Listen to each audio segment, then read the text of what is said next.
우리 하나님 말씀 창세기 17장 9절에서 우리 14절까지 교독하겠습니다. 창세기 17장 9절에서 14절입니다. 하나님이 또 아브라함에게 이르시되 그런즉 너는 내 언약을 지키고 내 후손도 대대로 지키라. 너희 중 남자는 다 할례를 받으라. 이것이 나와 너희와 너희 후손 사이에 지킬 내 언약이니라. 너희는 양피를 베어라. 이것이 나와 너희 사이의 언약의 표징이니라. 대대로 남자는 집에서 난 자나 혹 너희 자손이 아니요 이방 사람에게서 돈으로 산 자들 물론하고 난 지 8일 만에 할례를 받을 것이라.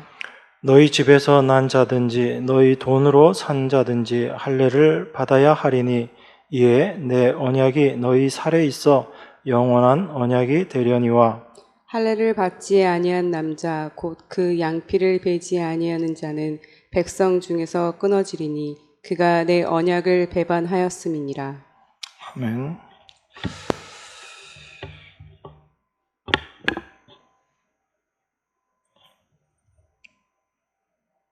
아브라함 나이 99세에 하나님께서 아브라함에게 나타나십니다. 나타나셔서 하나님의 언약을 다시금 아브라함에게 확인시켜 주시고 그 아브라함을 아브라함이라 그렇게 이름을 바꾸어 주십니다. 그리고 나서 하나님께서 이 아브라함에게 행하라 하신 것이 있었는데 그것이 바로 할례를 행하라라는 것입니다. 하나님께서 약속하시고 그리고 아브라함에게 할례를 행하라 하신 그 말씀의 의미가 무엇인지를 우리가 올바로 아는 것이 필요합니다. 우리가 할례를 이야기하지만 그 할례의 의미가 단지 몸에 어떤 표징을 두는 것 그런 차원으로 생각을 하게 되면 이것은 우리가 우리의 어떤 행함만을 생각하기가 쉽습니다. 하지만 그 할례의 의미가 무엇인지 우리가 좀 깊이 이해하고 알게 되면 그리스도인으로서 이 세상을 어떤 모습으로 살아가야지 되는가에 대해서 여러분들이 분명하게 이해를 하게 됩니다. 우리가 구원받은 이후에 제일 많이 고민하는 것이 우리가 어떻게 살아야 하는가라는 그런 문제거든요. 그런 의미에서 우리가 많이 생각하는 것이 이제 우리가 하나님의 은혜로 구원을 받았으니까 무언가 하나님을 위해서 또 우리의 신앙을 위해서 해야지 된다라고 그렇게 생각을 합니다. 그래서 하나님의 일하심에 우리가 열심히 동참해야지 되고 또한 하나님의 일하심에 우리가 협력해야지 된다라고 그렇게 생각하기가 쉽습니다. 그래서 인간의 열심을 많이 강조하기도 하고 또 우리가 열심을 내어서 살아야지 된다라고 스스로 그렇게 생각하기도 합니다. 그런데 오늘 하나님의 말씀, 이 할례를 행하라는 말씀을 통해서 성도의 삶의 모습이 어떻게 되어야 하는지에 대해서 우리가 조금 더 깊이 이해해야지 될 줄 생각합니다. 하나님께서 할례를 하나님과 아브라함 사이의 언약의 표징으로 세우시겠다라고 그렇게 말씀하십니다. 11절에 보면 너희는 양피를 베어라. 이것이 나와 너희 사이의 언약의 표징이다. 이렇게 이야기합니다. 하나님의 언약은 아브라함으로 하여금 번성케 하시겠다라는 것이 하나님의 언약이었습니다. 아브라함의 자손을 저 하늘의 별처럼 바닷가의 모래처럼 많게 하시고 그렇게 번성케 하시겠다라는 것이 하나님의 약속이었거든요.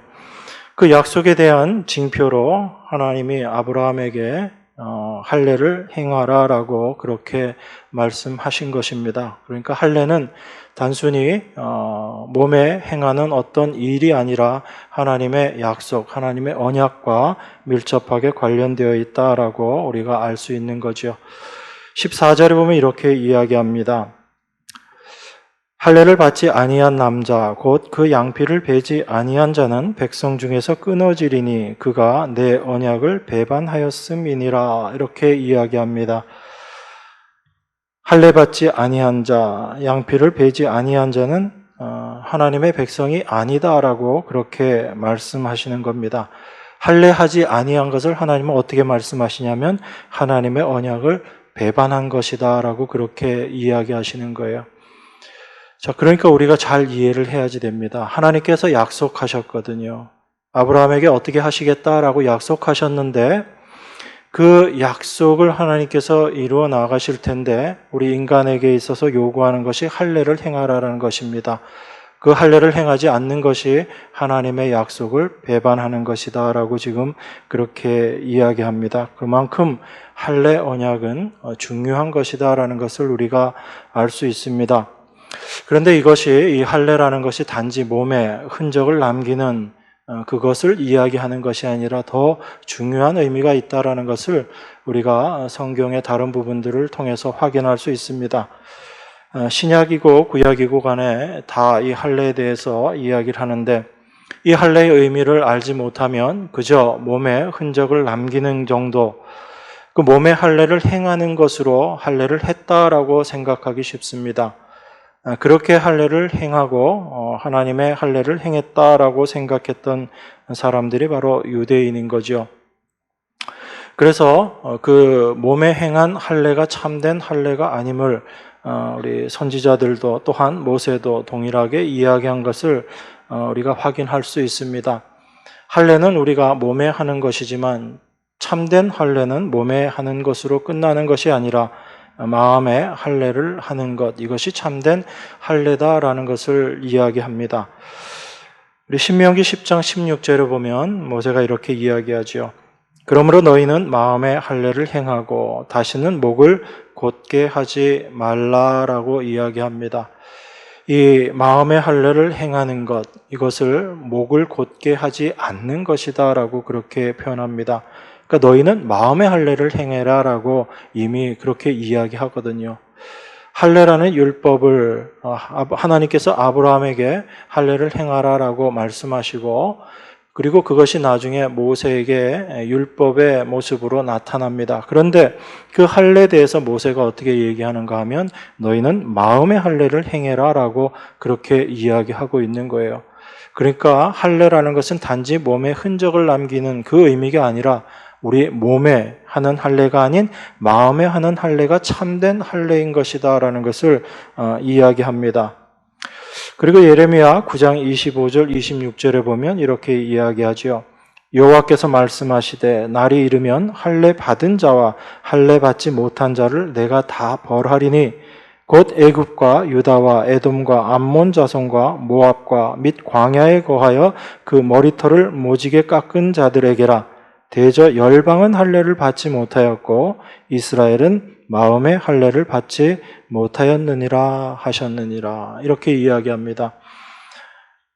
하나님께서 말씀하시는데 날이 이르면 때가 되면 할례 받은 자와 할례 받지 못한 자들을 내가 다 벌하겠다라는 이야기입니다. 여기서 할례 받은 자라는 얘기는 아마 몸에 육신의 할례만을 받은 자를 이야기하는 거겠죠. 그래서 26절에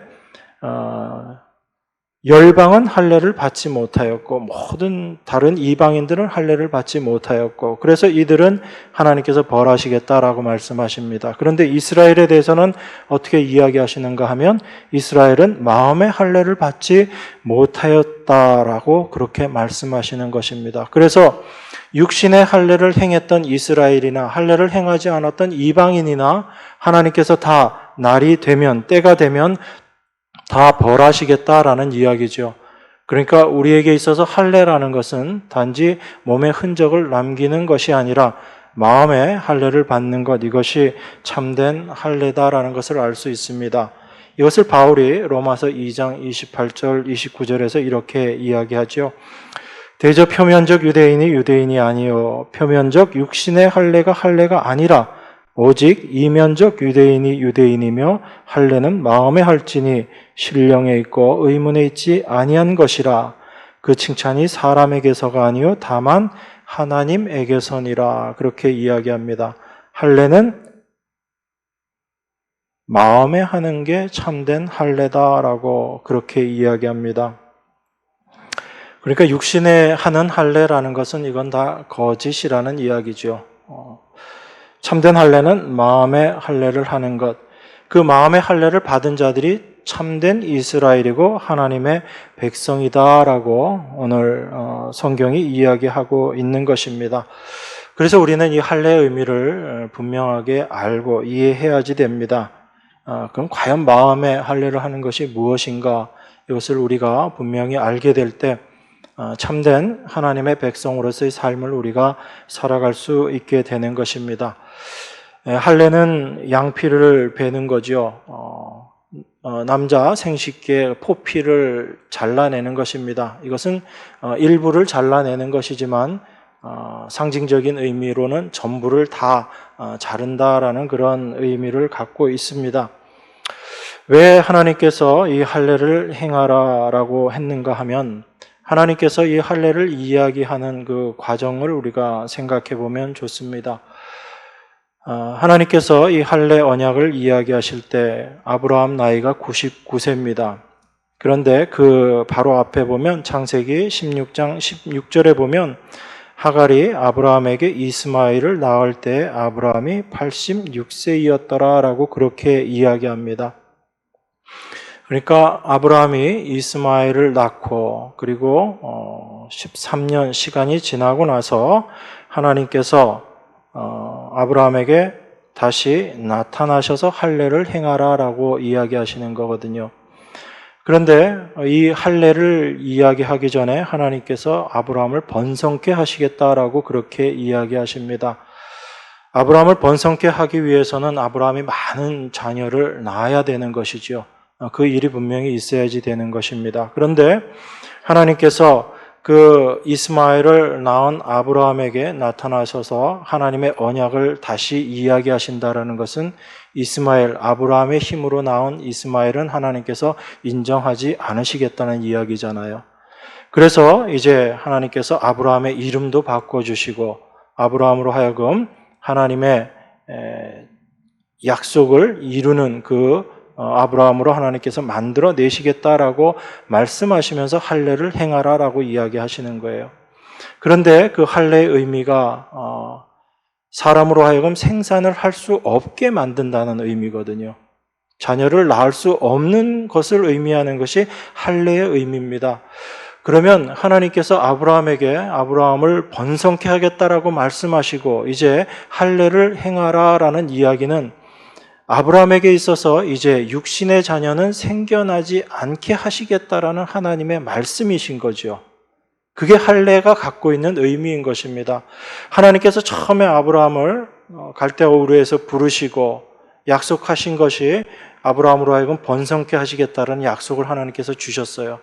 그런데 그 약속만 주시고 하나님께서 아브라함을 통해서 그 일을 이루어내시지 않으니까 아브라함이 어떻게 합니까? 그 아내 사레에게서 도무지 자녀가 생기지 않으니까 아브라함이 인간적인 방법을 사용하는 거죠. 그래서 하갈이라는 인간적인 도구를 사용해서 이스마엘을 낳게 됩니다. 그렇게 아브라함은 자기가 하나님의 약속을, 하나님의 뜻을 이루어내는데 수고하고 열심을 하는 거예요. 하나님의 뜻을 자기가 이루기 위해서 그 일에 동참을 하겠다라는 생각을 가지고 자기 나름의 방법을 계산하고 그 일을 한 것이 이스마엘을 낳은 것이거든요. 그런데 하나님께서는 그 이스마엘을 인정하지 않으신 것입니다. 그리고 인간적으로 낳을 수 있는, 육신의 힘으로 낳을 수 있는 그 모든 것들을 하나님께서 부인해 버리시는 거예요. 그래서 아브라함 나이가 99세 때 하나님께서 나타나셨습니다.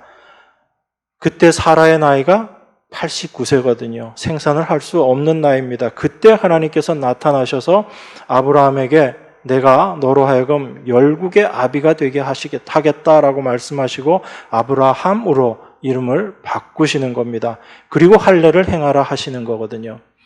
그러니까 그 할례의 의미는 첫 번째로 그런 의미가 있습니다. 이제 너가 육신으로 낳는 자녀는 없다라는 그 의미인 거예요. 아브라함도 그렇고 사레도 그렇고 이제 스스로의 힘으로는 자녀를 낳을 수 없는 그 위치에 이르렀습니다. 그 위치에서 이제 하나님께서 일하시겠다는 거죠. 하나님께서 일하심으로 하나님의 약속이 어떻게 성취되는가를 이제 너가 확인하라라는 것이 하나님께서 할례를 행하라라는 그 말씀의 의미입니다. 그래서 우리 10절에 보면 이렇게 이야기합니다. 17장 10절입니다. 너희 중 남자는 다 할례를 받으라. 이것이 나와 너희와 너희 후손 사이에 지킬 내 언약이니라. 이렇게 이야기합니다. 여러분 잘 생각해 보세요. 이 말씀의 의미를. 하나님께서 아브라함에게 이렇게 이야기합니다. 너와 너희 후손, 그 후손들과 나와 지킬 약속이다. 내 언약이다 라고 말씀하는 거예요. 하나님께서 할례를 행하라라고 말씀하시고 그 할례의 의미는 이제 육신의 자녀가 없다라는, 아브라함은 더 이상 자녀를 생산할 수 없다라는 것을 상징적으로 보여주는 것이 그 할례의 의미인데, 하나님은 그 할례와 관련된 또 하나님의 언약을 누구와 계속 지켜나가야지 되는 언약을 이야기하시냐면 아브라함뿐만 아니라 아브라함의 후손과 계속 지킬 언약을 이야기하시는 거지요.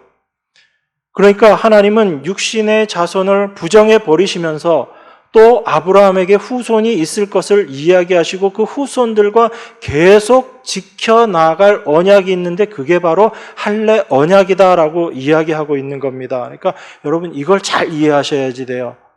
그냥 할례를 행하라라는 의미가 아니고 이제 이 할례 언약이라는 것은 하나님과 어떤 자와의 관계 속에서만 지켜지게 되는 것인가 하면 육신의 자녀가 아닌 하나님의 약속으로 말미암아 탄생된 그 아브라함의 후손들, 그러니까 아브라함의 육신의 후손이 아니라 아브라함의 약속의 후손들과 하나님과의 약속, 계속 지켜나가야지 되는 것, 이게 할례 언약이라는 것입니다.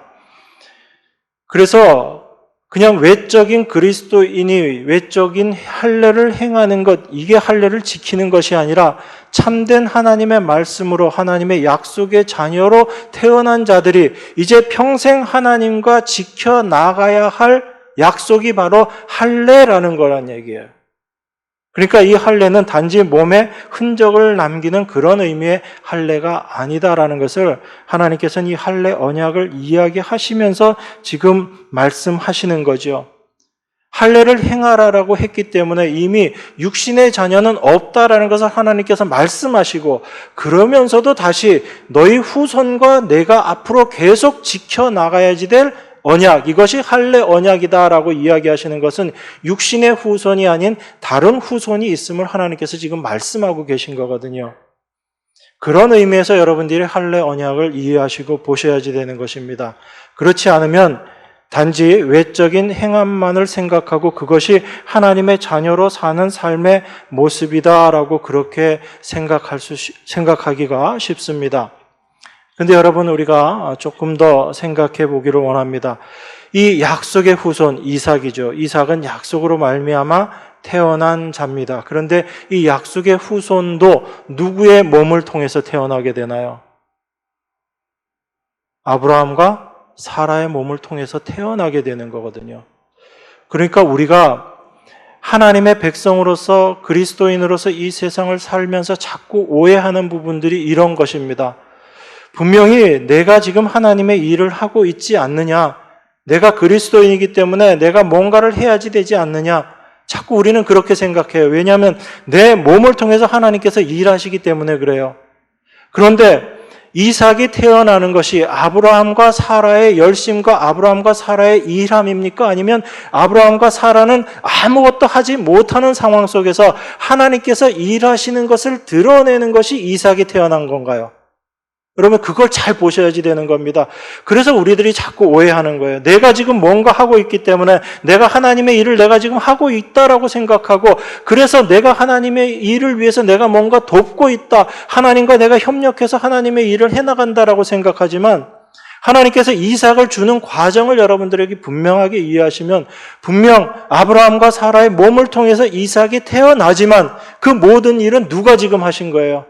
아브라함도 아무것도 할 수 없는 그 위치에, 할례 받은 위치에서 사라는 이미 경수가 끊어져 버린 상태에서 자녀를 낳을 수 없는 그 상황에서 하나님께서 그들의 몸을 통해서 일하시면서 탄생케 하신, 태어나게 하신 분이 바로 이삭이다라는 이야기입니다.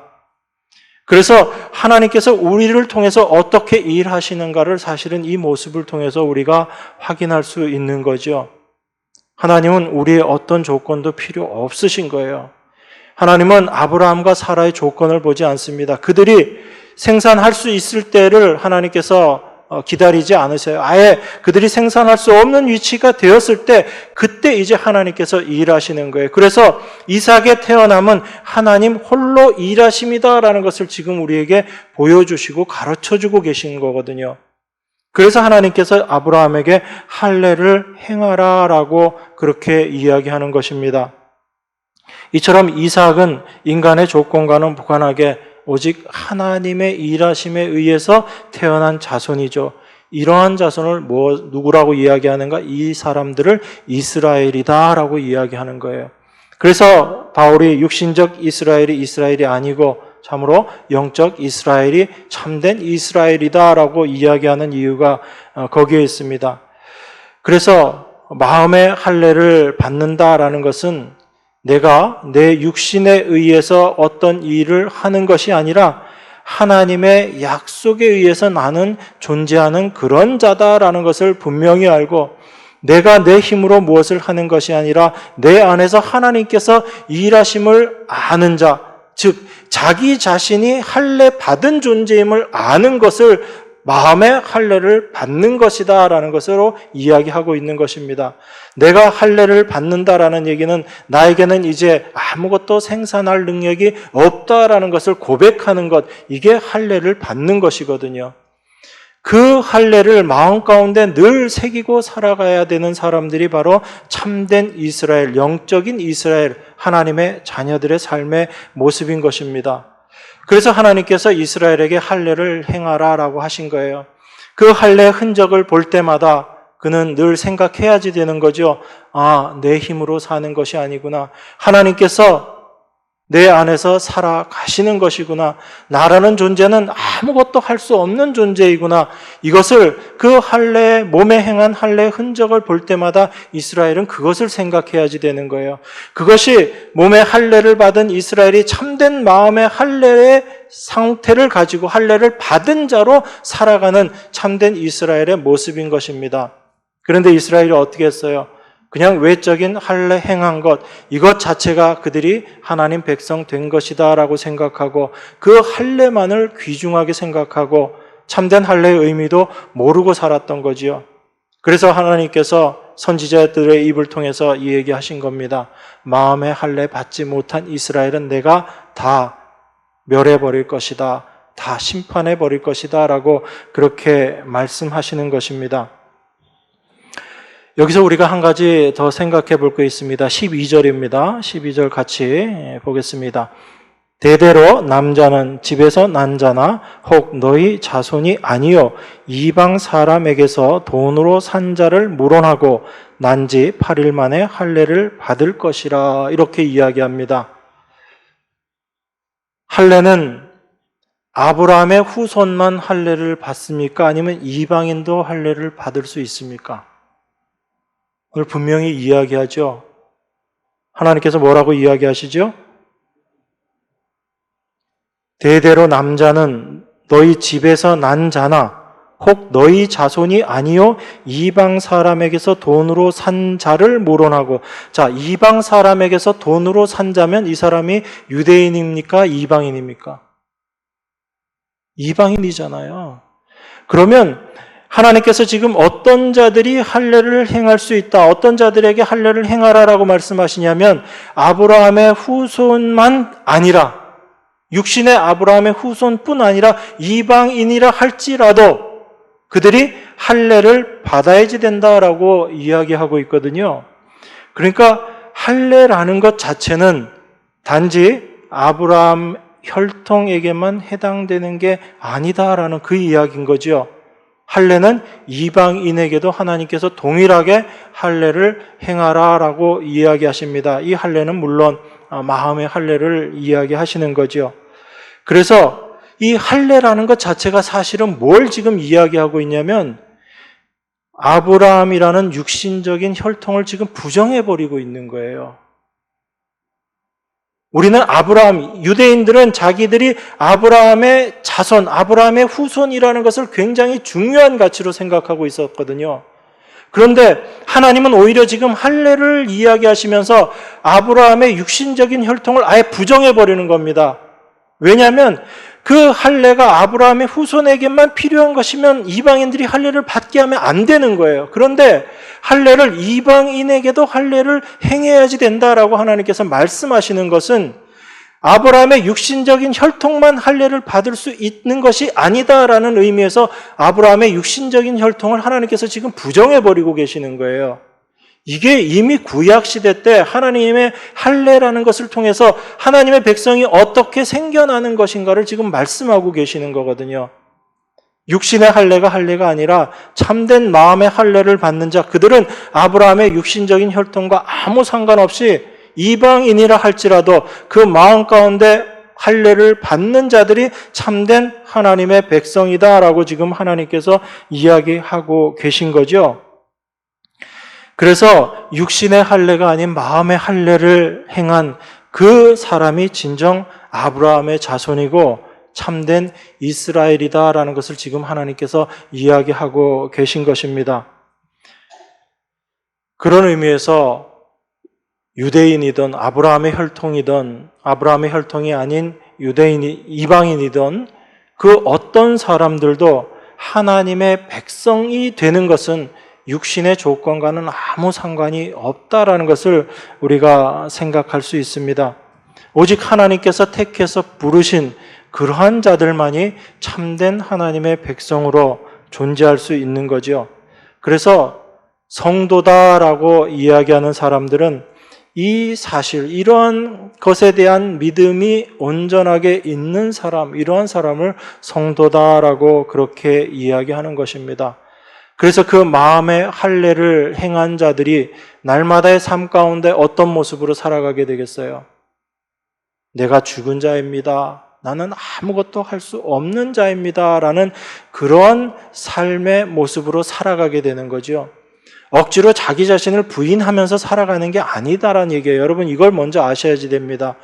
자기 부인 십자가를 자꾸 이야기하니까 내가 자기 부인을 해야지 되겠지. 그래서 내 자신을 부인해야지. 우리는 자꾸 그렇게 생각하는데 내가 부인하는 것이 아니라 하나님의 백성은 그 삶의 모습을 통해서 자연스럽게 자기 부인이라는 삶을 살게 되는 거예요. 나는 정말 아무것도 할 수 없는 자구나라는 것을 깨달아가는 삶을 살게 된다라는 얘기입니다. 그러니까 여러분들이 의지적으로 난 아무것도 할 수 없습니다. 그렇게 말하면서 살아가는 것이 아니라 여러분 삶 가운데 그것을 계속 경험하면서 살아가게 된다는 거예요. 그래서 자연스럽게 내 자신이 부인되어지는 그런 삶을 살 수밖에 없는 자, 그런 자들이 참된 마음의 할례를 날마다 경험하면서 살아가는 자들인 거예요. 그래서 하나님께서 그 할례를 이야기하시는 것입니다. 그래서 골로새서 2장 11절에 보면 이렇게 이야기합니다.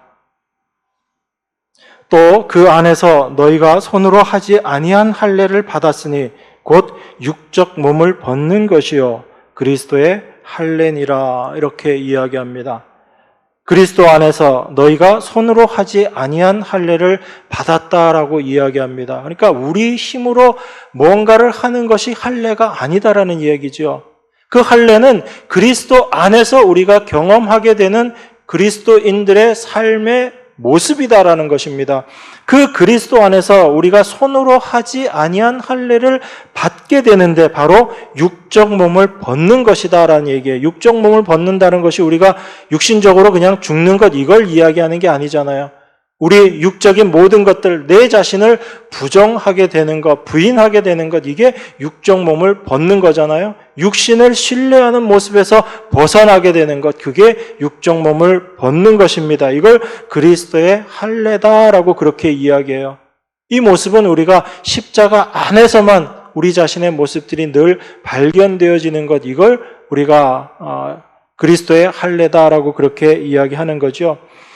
그래서 골로새서에서 너희가 손으로 하지 아니한 할례를 받았으니 곧 육적 몸을 벗는 것이요 그리스도의 할례다라고 그렇게 이야기하는 것입니다.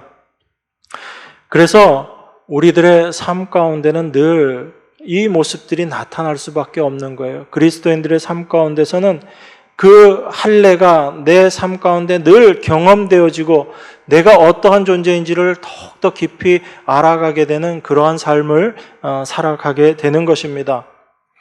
그런데 하나님께서 이 할례를 이야기하시면서 또 무엇을 같이 이야기하시는가 하면 할례를 8일 만에 행해라 라고 그렇게 이야기합니다. 그러니까 우리가 할례라는 것의 의미를 더 깊이 이해하기 위해서 그 8일이라는 의미가 무엇인지도 우리가 분명히 알아야지 됩니다. 여러분 8이라는 숫자는 일반적으로 부활을 상징하는 숫자다라고 여러분들이 그렇게 알고 계시죠. 그 부활이라는 것은 무엇에 이어서 되어지는 것이 부활이죠? 죽음 이후에 이어져서 되는 것이 부활이거든요. 그러면 하나님께서 이스라엘 백성들에게 난지 8일 만에 할례를 행하라 라고 이야기한 그 8일이라는 의미는 분명히 부활과 연관이 있습니다. 그 부활은 바로 죽음을 전제로 해서 이야기되는 것이죠. 그러니까 우리가 부활의 삶을 이야기하는 것은 여러분들이 부활의 삶을 사는 자로서 뭔가를 한다라는 그 개념이 아니라 나는 이미 십자가에서 죽은 자임을 아는 그 모습이 그 죽은 자로서의 사는 삶이 바로 부활의 생명으로 살아가는 삶이다라는 것을 여러분들이 먼저 이해하셔야지 되는 것입니다. 그런데 그 8일이라는 의미가 분명 부활과 연관되어 있지만 또 하나 우리가 생각할 수 있는 것이 있습니다. 그것이 하나님의 창조와 관련되어서 생각할 수 있는 8이라는 숫자의 의미인 거예요. 여러분 안식일이 7일째 되는 날이 안식일입니다. 그죠? 그럼 8일째 되는 날은 어떤 날일까요? 다시 일하는 날인가요? 물론 요즘 우리는 7일이라는 단위로 일하니까 6일 동안 일하고 7일째 쉬고 그리고 다시 8일째 되면 일하는 날로 시작이 되는 거니까 우리의 이 세상은 지금 그렇게 돌아가고 있다라고 볼 수 있지만 하나님의 창조의 시점에서 8번째 되는 날은 어떤 날인가요, 여러분? 일하는 날인가요? 하나님이 또 일하세요? 6일 동안 모든 것들을 다 완성하시고 7일째 안식하셨어요. 7일째 안식을 하셨다라는 얘기는 하나님의 창조가 다 완성되었다는 의미잖아요. 그래서 하나님의 창조를 다 하시고 마지막에 인간을 창조하시고 그래서 인간에게 있어서 첫 번째 날은 어떤 날이었던 거예요? 안식의 날이었던 것입니다. 아무것도 하지 않고 하나님께서 다 완성해 놓은 그 세상에서 하나님의 완성을 드러내는 삶을 사는 것, 그건 바로 하나님의 이루어 놓으신 일을 누리면서 살아가는 것, 그게 바로 안식의 의미거든요. 그래서 하나님께서 모든 일을 완성하시고 하나님이 쉬시는 것, 그것이 안식이지만 피조물인 우리에게 있어서의 그 7일째 되는 날 안식일은 어떤 거예요? 우리가 한 거 아무것도 없잖아요. 그럼 우리에게 있어서 안식이라는 것은 하나님께서 다 이루어 놓으시고 우리로 하여금 그것을 누리게 하신 것을 올바로 알고 그 모든 것을 이루신 하나님을 찬송하면서 그 모든 것들을 우리가 누리는 것, 이게 우리에게 있어서 안식의 의미인 거예요. 그러면 8일째 되는 날은 우리가 뭐 하고 살아야 되죠? 똑같이 안식을 누리면서 사는 거예요. 그게 우리가 할 일이거든요. 그러니까 여러분들이 7일째 안식하고 8일째 여러분들이 이제는 쉬었으니까 일해야지 된다, 이게 아닌 거예요. 하나님의 백성들에게 있어서는 하나님의 자녀는 7일째 안식부터 시작이 되는 거예요. 그리고 그 안식은 8일, 9일 계속 이어져서 안식 가운데 있는 것이 하나님의 백성들의 삶의 모습인 거예요. 그러니까 여러분들이 8일째 되는 날 뭔가 일을 해서 하나님의 창조를 내가 도와야지 되겠다, 이게 말이 안 되는 얘기가, 뭔가를 하겠다라는 생각 자체가 하나님의 창조의 완전성을 여러분들이 부정하는 모습이 되어버린다고요. 그래서 여러분들이 일하는 것 자체가 십자가를 모독하는 것이다 라고 그렇게 제가 말씀을 드리는 겁니다. 우리는요, 하나님께서 완성해 놓으신 그것을 마음껏 누리면서 그 하나님을 찬송하는 자로 부르심을 받은 자들인 거예요. 여러분들이 뭔가 일을 해서 하나님이 하신 일에 도와드릴 게 아무것도 없는 겁니다. 여러분들이 만약에 뭔가를 도와줘야지 된다라고 생각하면 하나님의 완전하심이 무너지고 깨어져 버리는 거예요. 그런데 하나님께서 8일째 할례를 행하라라고 하십니다. 그러면 그 8일이라는 의미는 아담과 하와가 그 안식 가운데 삶을 사는 과정에서 선악과를 먹음으로 말미암아 하나님의 그 안식이 깨어져 버릴 거잖아요. 그 안식의 삶을 살아야지 되는 아담과 하와가 하나님의 말씀대로 그 안식을 누리지 못하고 사탄의 유혹에 넘어감으로 말미암아 자기의 사는 삶이 지금 뭔가 부족하다라고 생각하고 선악과를 따먹게 된 것, 그게 바로 하나님의 완전하게 일하심을 깨트려버린, 하나님의 안식을 깨트려버린 사건인 거예요. 그래서 그 8일째 되는 날 할례를 행하라라는 의미는 아담과 하와가 선악과를 따먹음으로 말미암아 우리에게 있었던 그 안식이 깨어져 버린, 그 깨어져 버린 안식을 할례라는 것을 통해서 다시금 너희가 회복하게 되는 것이다라는 의미에서 8일째 할례를 행하라고 그렇게 얘기하신 거예요. 인간의 범죄함으로 말미암아 깨어져 버린 그 하나님의 안식, 그 깨어진 상태를 하나님께서 이제 8일째 할례를 행하라고 하십니다. 할례를 행한다는 의미가 인간이 아무것도 할 수 없다라는 것을 깨달으라는 이야기죠. 어떤 의미로? 다시 너희들이 안식의 삶 가운데 들어왔다라는 이야기예요. 그 안식의 삶 가운데 너희들이 거해야지 된다라는 의미에서 8일째 되는 날 할례를 행하라라고 이야기하신 것입니다. 그래서 하나님께서 그 깨어진 안식을 온전케 하시는 그 일을 누가 하시고 누가 하신 거예요. 하나님께서 하시겠다라고 말씀하시고 하나님께서 그 일을 이미 이루어 놓으신 거예요. 그러니까 여러분과 저는 지금 어떤 상황 속에 들어가 있는 자들인가 하면 하나님의 안식 가운데 들어와 있는 자들인 거예요. 예수 그리스도께서 십자가에서 다 이루셨다라고 말씀하신 그 완전하심 가운데 여러분과 저는 이미 들어와 있는 존재들인 것입니다. 그런데 그 완전하심 안에 들어와서 우리가 뭔가를 해야지 되겠다라고 생각한다면, 또 무언가를 한다면 그것 자체가 바로 하나님께서 이루어 놓으신 완전하심을 부정하는 모습이다라는 것을 여러분들이 아셔야지 되는 거예요. 그래서 하나님께서 그 8일째 할례를 행하라라고 그렇게 말씀하신 것입니다. 그 할례 행함을 통해서 하나님의 일은 이미 완성되었습니다라는 것을 우리가 고백하는 것이고, 또한 그 하나님의 일하심에 우리가 더할 것은 아무것도 없습니다라는 이 고백을 하는 것, 이것이 참된 할례의 의미인 거죠. 그래서 여러분들이 할례를 행한다, 그 마음의 할례를 행한다라는 그 의미, 그 마음의 할례를 행한 자로 날마다 살아간다라는 것은 내 스스로의 힘으로 이제 그 안식을 만들기 위해서 애쓰고 수고하면 안 된다라는 것을 늘 마음에 새기는 거죠. 아담과 하와가 선악과를 따먹고 나서 그 하나님께서 허락하신 안식이 깨어져 버렸잖아요. 그 안식이 깨어져 버리고 나니까 인간이 이제 어떻게 합니까? 하나님이 주신 안식이 깨어져 버리니까 자기 스스로 안식의 상태를 만들기 위해서 열심히 수고하고 노력하고 애쓰잖아요. 그게 무화과 잎으로 열심히 자기를 부끄러운 부분들을 가리고 있는 그 모습으로 나타났잖아요. 하나님은 그것을 단호하게 쳐버리신 거죠. 너희들이 할 게 그게 아니다라는 것입니다. 그래서 하나님께서 직접 가죽 옷을 아담과 하와에게 입혀주십니다. 너희들을 힘으로 안식을 회복하는 것이 아니라 내가 내 아들, 제물로 내 아들을 보냄으로 말미암아 그 아들로 말미암아 너희들이 참된 안식 가운데 거하게 될 것이다 라는 것을 하나님께서 그 사건을 통해서 우리에게 보여주고 계신 거죠. 그러니까 마음의 할례를 받은 자들은 자기 스스로 뭔가 수고하고 노력해서 살아가야지 된다, 내 안식을 이루기 위해서 내가 수고해야지 된다라는 그 생각들을 다 내려놓고 사는 자들인 거죠.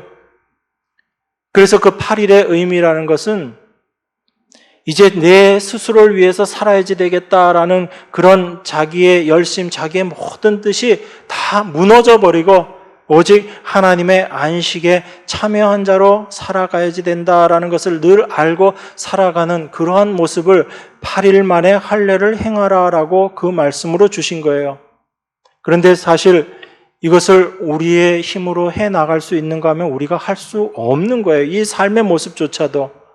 그 마음의 할례를 받은 자로서의 그 삶을 우리 스스로의 힘으로도 절대 살아갈 수 없기 때문에 하나님께서 우리 안에 거하심으로, 성령으로 우리 안에 거하심으로 말미암아 그 일을 해 나가시는 거예요.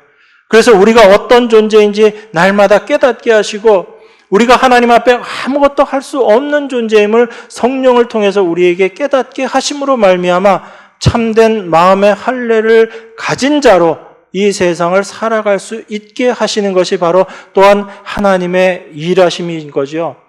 그래서 하나님께서 그 모든 것들을 약속하시고 예수 그리스도를 통해서 십자가에서 그 모든 일들을 이루시고 이제 성령께서 우리 안에서 그 이루신 일들이 어떠한 일인지를 깨닫게 하시고 또한 그것을 우리 삶 가운데 실제가 될 수 있도록 역사하심으로 말미암아 우리가 마음의 할례를 받은 자로 우리가 살아가게 되는 거예요. 이 모든 일들이 하나님께서 약속하신 그 약속 가운데 하나님 홀로 이루어 내시는 거예요. 그래서 여러분, 하나님께서 아브라함에게 나타나셔서 약속하시고 그 약속에 대한 하나의 증거의 모습으로 보여주신 게 창세기 15장에 있잖아요. 15장에 하나님께서 뭐라고 말씀하세요? 아브라함에게 나타나셔가지고 내가 너한테 약속한 건 내가 다 이루어내겠다. 내가 너한테 주고 내가 너에게 이야기한 것 그 모든 것들 내가 다 이루어내겠다라고 말씀하시고 하나님께서 그 약속의 표징으로 어떻게 하시는가 하면 그 재물들을 갖고 와서 그 재물들을 다 갈르라라고 이야기하시죠. 쪼개서 놓으라고 이야기하십니다. 그리고 나서 그 사이를 횃불이 지나가게 되는데 하나님 홀로 지나가시는 거예요. 그 사이를. 하나님께서 약속하시고 그 약속을 하나님 홀로 다 이루어내시겠다는 겁니다. 아브라함하고 같이 그 사이를 지나가지 않으시고 하나님 홀로 그것을 지나가시거든요. 그것은 하나님께서 약속하신 것은 하나님 홀로 완전히 이루시겠다라는 하나님의 약속의 증거의 모습으로 그 일을 행하신 겁니다. 그래서 그것을 아는 자들이 참된 마음의 할례를 받은 자로 살아가는 거예요. 그래서 하나님께서 아브라함 99세 때 나타나셔서 이렇게 이야기하시는 겁니다. 나는 전능한 하나님이다. 이렇게 이야기하시는 거예요. 아브라함이 하나님의 전능하심을 못 믿었던 거죠. 그 못 믿은 증거가 어떤 거죠? 이스마엘이잖아요. 아브라함이 하나님의 전능하심을 믿지 못했던 거예요. 그래서 자기 힘으로 이스마엘을 낳았던 겁니다. 그런데 하나님께서 이렇게 이야기하시는 거예요. 나는 전능한 하나님이라 너는 내 앞에서 행하여 완전하라 라고 이야기합니다. 그럼 이제 여러분들은 이 하나님이 말씀하시는 너는 내 앞에서 행하여 완전하라의 이 의미가 무엇인지 분명하게 이해하실 거예요. 여러분들이 뭔가 해서 여러분 스스로를 완전하게 하라는 이야기예요? 아니잖아요. 하나님이 지금 이 이야기 하시고 나서 할례 언약을 주셨다니까요. 이게 하나님과 하나님의 후손, 아브라함의 후손 사이에 영원히 지킬 언약이다라고 말씀하시고 할례 언약을 주셨다니까요. 그러면 그 할례 언약 안에서 하나님께서 지금 우리에게 말씀하십니다. 나는 전능한 하나님이라 너는 내 앞에서 행하여 완전하라라고 말씀하시는 거예요. 이건 완전함을 누가 이루어내시겠다는 이야기예요? 하나님께서 이루어내시겠다는 이야기예요. 여러분들이 완전하게 뭘 할 수 있다라는 것이 아니라 전능하신 하나님이 여러분 안에서 그 완전하심을 이루어내시겠다는 얘기입니다. 그게 할례하라라는 이야기고 그게 내 앞에서 완전히 행해서 완전하라라는 그 말씀의 의미인 거죠. 그러니까 여러분 스스로가 완전하게 되기 위해서 수고하고 애써야지 되는 게 아니란 이야기예요.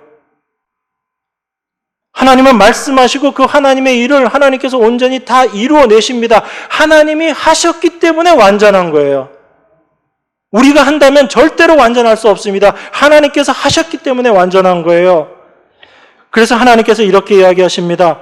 5절에 보면 이제 후로는 내 이름을 아브라함이라 하지 아니하고 아브라함이라 하리니 이는 내가 너로 열국의 아비가 되게 함이니라. 아브라함 이름 바꿔주시면서 하나님께서 말씀하시는 거죠. 내가 너로 열국의 아비가 되게 함이라. 너가 열국의 아비가 되기 위해서 애써라가 아니라 하나님께서 아브라함이라고 이름을 바꿔주시고 내가 너를 열국의 아비가 되게 내가 하겠다라고 말씀하시는 거잖아요. 이게 하나님의 이루심이거든요. 이 완전하심, 이 완성된 것을 아브라함이 믿는 것, 그것을 날마다 고백하는 것이 바로 할례를 통해서 하나님 앞에 고백하는 것이고, 이것이 하나님과 아브라함의 후손 사이에, 아브라함과 그 후손 사이에 영원히 지킬 그 언약이 되는 거죠. 이게 참된 할례 언약의 의미인 것입니다. 여러분들이 날마다의 삶을 어떤 모습으로 살아야 하는지를 이 말씀을 통해서 분명하게 확인하십시오. 여러분들의 수고와 열심으로 살아가는 삶이 아니라 하나님의 다 이루어 놓으심을 여러분들은 올바로 깨닫고 그것을 누리면서 살아가는 것이 참된 하나님의 백성의 삶임을 여러분들이 늘 기억하시기 바랍니다. 그 사실을 기억하고 사는 자들이 날마다 마음의 할례 받은 자로서 살아가는 참된 하나님의 백성인 것입니다. 이 은혜가 여러분의 날마다의 삶 가운데 임하기를 주님의 이름으로 축원합니다. 기도하겠습니다. 하나님 아버지 감사합니다. 하나님 전능하신 하나님으로 저희들에게 나타나셔서 하나님 앞에 행해서 완전하라라고 말씀하신 그 하나님께서 우리에게 할례 언약을 말씀하심을 감사드립니다. 우리의 힘으로, 우리의 능력으로 이루어내는 것이 아니라 하나님께서 그 모든 일들을 이루시고 그 완전하심 가운데 우리를 품어주심으로 말미암아 우리가 하나님 앞에 완전케 되는 줄 믿습니다. 이 믿음으로 날마다 마음의 할례 받은 자로 날마다 살아가는 저희들 되게 하셔서 매일의 삶이 하나님을 찬송하며 하나님께 영광 올려드리는 오직 하나님의 하신 일만을 세상 가운데 드러내는 저희들 모두의 삶이 될 수 있도록 하나님 은혜 더하여 주시고 축복하여 주시옵소서. 귀하신 예수 그리스도 이름으로 기도드리옵나이다. 아멘.